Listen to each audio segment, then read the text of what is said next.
उसकी मुट्ठी भरी हुई है, मेरी मुट्ठी खाली खाली। उसने पहले छतरी मांगी, फिर चुपके से धूप चुरा ली।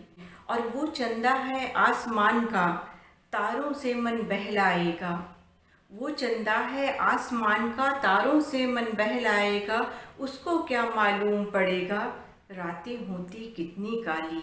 उसको क्या मालूम पड़ेगा, रातें होती कितनी काली।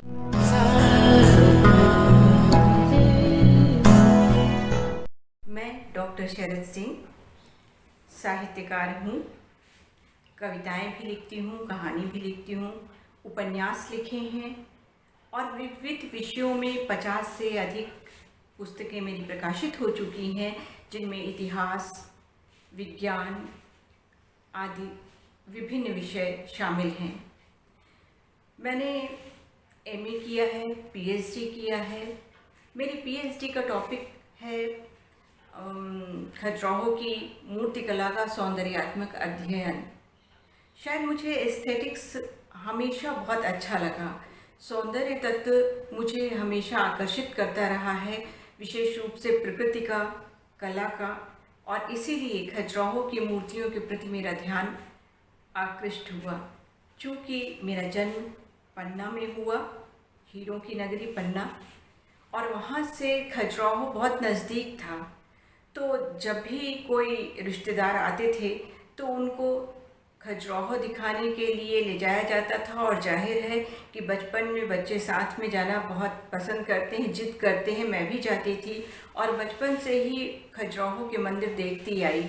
उस समय तो कुछ समझ थी नहीं, लेकिन जैसे जैसे उम्र बढ़ी, अध्ययन बढ़ा, तो मुझे समझ में आया कि खजुराहो में तो सौंदर्य कूट कूट कर भरा हुआ है। वहाँ कला की अकूत संपदा है, जिसका अध्ययन करना, जिसकी बारीकियाँ समझना बहुत ज़रूरी है। इस दौरान चूँकि मेरा जो पारिवारिक पृष्ठभूमि है मेरी, वो साहित्यिक है। मेरी माँ डॉक्टर विद्यावती मालविका बहुत ही अच्छी सुप्रसिद्ध लेखिका हैं और उन्होंने कई किताबें लिखी, प्रकाशित हुई। उनकी किताबें बौद्ध धर्म पर विशेष रूप से उनका काम रहा। मेरी बड़ी बहन डॉक्टर वर्षा सिंह हिंदी गज़ल की एक सुपरिचित हस्ताक्षर हैं। तो ऐसा एक साहित्यिक माहौल मेरे परिवार का रहा और मुझे बचपन से ही साहित्य की अभिरुचि रही। और मैं आपको बताऊं कि जब मैंने पहली रचना अपनी प्रकाशित होने को भेजी थी, उस समय मैं स्कूल में पढ़ती थी, शायद 7वीं या 8वीं में। और मैंने छुप कर चोरी से अपनी रचना एक लिफाफे में रख कर और संपादक का नाम आड़े तिरछे अक्षरों में लिखकर भेज दिया था। और ये सोचिए कि उस समय के जो साहित्य संपादक थे कितने प्रोत्साहन देने वाले व्यक्ति थे कि उन्होंने मेरी रचना को प्रकाशित किया। और जब अखबार हमारे घर आया और उसमें सबसे पहले माँ ने देखा कि मेरी उसमें कविता छपी हुई है, तो वो दंग रह गई। उन्होंने मुझसे पूछा कि तुमने कब भेजा है और बताया क्यों नहीं। मैं शायद कुछ सलाह देती, इस कविता को कुछ परिमार्जित करती। तो मैंने उनके सामने अपने मन की बात रखी कि अगर मैं पहले बताती और कहीं ये रचना नहीं छपती तो मुझे बड़ी शर्मिंदगी महसूस होती। तो जो मेरी पहली रचना थी इस तरह से प्रकाशित हुई। ये लगभग काफ़ी वर्षा हो गया है, सन तो मुझे एकदम से याद नहीं आ रहा है, लेकिन हाँ, जो मेरी पहली कहानी है वो लगभग 77-78 में प्रकाशित हुई थी। बाल स्तंभ में प्रकाशित हुई और इस तरह से प्रकाशन का सिलसिला चलता रहा। उस समय अखबारों में साहित्यिक पन्नों पर अपना नाम देखना बड़ा अच्छा लगता था, बड़ा चाव रहता था, बड़ी उत्सुकता से प्रतीक्षा रहती थी। अब कई उपन्यास लिख चुकी हूँ। विशेष रूप से मेरे जो चारों उपन्यास हैं, जिनमें पहला है पिछले पन्ने की औरतें, जो बेड़िया समाज की महिलाओं पर केंद्रित है। दूसरा पचकौड़ी, जो एक जिसको सेमी पॉलिटिकल उपन्यास आप कह सकते हैं। उस उपन्यास में बुंदेलखंड की राजनीतिक पृष्ठभूमि मैंने लिया है और साथ में बुंदेलखंड के स्त्री जीवन को सहेजा है। तीसरा उपन्यास मेरा कस्बाई सिमोन है, जो लिव इन रिलेशन पर है, काफ़ी चर्चित हुआ। अनेक विश्वविद्यालयों में इस पर शोध भी हुआ है और हो रहा है। बल्कि मेरे चारों उपन्यासों पर, मतलब 3 में तो शोध कार्य शुरू हो भी चुका है, और चौथा उपन्यास जो हाल ही में आया था, इसी वर्ष जनवरी में प्रकाशित हो गया था, शिखंडी, जो महाभारत का एक विशेष चरित्र है शिखंडी, उसके जीवन पर केंद्रित है।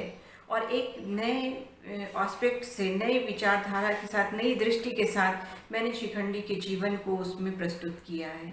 यह उपन्यास भी बहुत लोकप्रिय हो रहा है।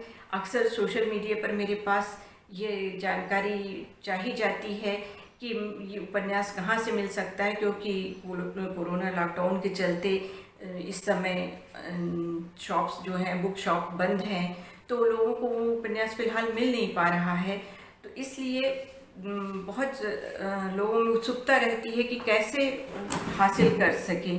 तो मुझे लगता है कि जो पाठक है वो भी नए नए विषयों के प्रति आकृष्ट होता है और कुछ अलग हट के पढ़ना चाहता है। और यही मेरा भी उद्देश्य रहता है कि मैं अपने पाठकों को हमेशा नया से नया कुछ दूं। मेरे जो 8 कहानी संग्रह प्रकाशित हुए, उनमें भी विविध विषयों में कहानियां हैं। इसके अतिरिक्त मेरे एक नवगीत संग्रह, एक गज़ल संग्रह, 2 नाटक संग्रह प्रकाशित हो चुके हैं। भारतीय इतिहास पर मेरी 2 पुस्तकें प्रकाशित हो चुकी हैं। और ये मेरी खुशनसीबी है कि मुझे पाठकों से बहुत प्यार मिला है, बहुत विश्वास मिला है हमेशा। और जहाँ तक पन्ना छोड़ने का सवाल है, जो मेरी मातृभूमि है, तो चूँकि अब रोजी रोज़गार का सवाल रहता है, तो पन्ना से सन 1988 में हम लोग सागर आ गए और अब लगभग 30 साल हो चुके हैं। मैं यहीं की निवासी हूँ और सागर अब मेरे लिए उतना ही प्यारा है, उतना ही अजीज़ है जितना पन्ना। सागर भी मेरी अपनी ज़मीन है। यहाँ रहकर ही मैंने अपने कृतित्व का अधिकांश कार्य किया है। अधिकांश किताबें मैंने यहीं की ज़मीन पर लिखी हैं, इसलिए यह मेरे लिए बहुत महत्वपूर्ण है। मुझे सागर से प्यार है और सागर के लोग भी मुझे बहुत पसंद करते हैं, मुझे प्यार देते हैं, स्नेह देते हैं, अपनत्व देते हैं। अपना शहर अपना होता है। जहाँ तक सागर की साहित्यिक प्रतिबद्धता का सवाल है, तो सागर में एक साहित्यिक परंपरा रही है, स्वस्थ साहित्यिक परंपरा, और वह आज भी कायम है।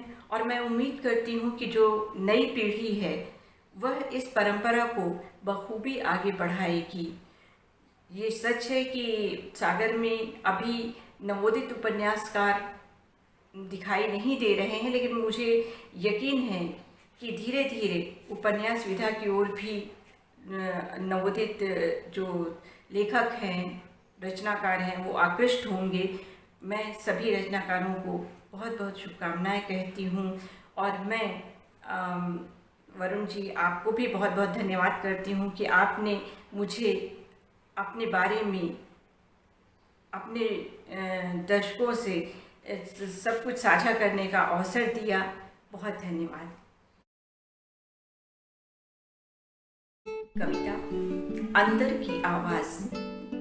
ध्यान चाहूँगी। एक दिन जब मन की कोमल महीन ध्वनियाँ, एक दिन जब मन की कोमल महीन ध्वनियाँ बदल जाती हैं अनहद नाद में। एक दिन जब मन की कोमल महीन ध्वनियाँ बदल जाती हैं जब अनहद नाद में, सोई हुई शिराओं में जाग उठती हैं ऋचाएँ। सोई हुई शिराओं में जाग उठती हैं ऋचाएँ। कंठ हो जाता है सामवेदी, तब कंठ हो जाता है सामवेदी। गाने लगता है प्रयाण गीत, शब्द फूकने लगते हैं दुंदुभी, और भुजाएं व्याकुल हो जाती हैं समुद्र मंथन को। और भुजाएं व्याकुल हो जाती हैं समुद्र मंथन को। तब सब कुछ बदल जाता है उसी पल, सब कुछ बदल जाता है उसी पल। किसी सुप्त ज्वालामुखी के फूटने जैसा, ठीक उसी समय पता चलता है। जब किसी सुप्त ज्वालामुखी के फूटने जैसा सब कुछ बदल जाता है, ठीक उसी समय पता चलता है अंदर की आवाज़ का वह स्वर जो गढ़ती है एक और आवाज़, जो गढ़ती है एक और आवाज़, अंदर की आवाज़।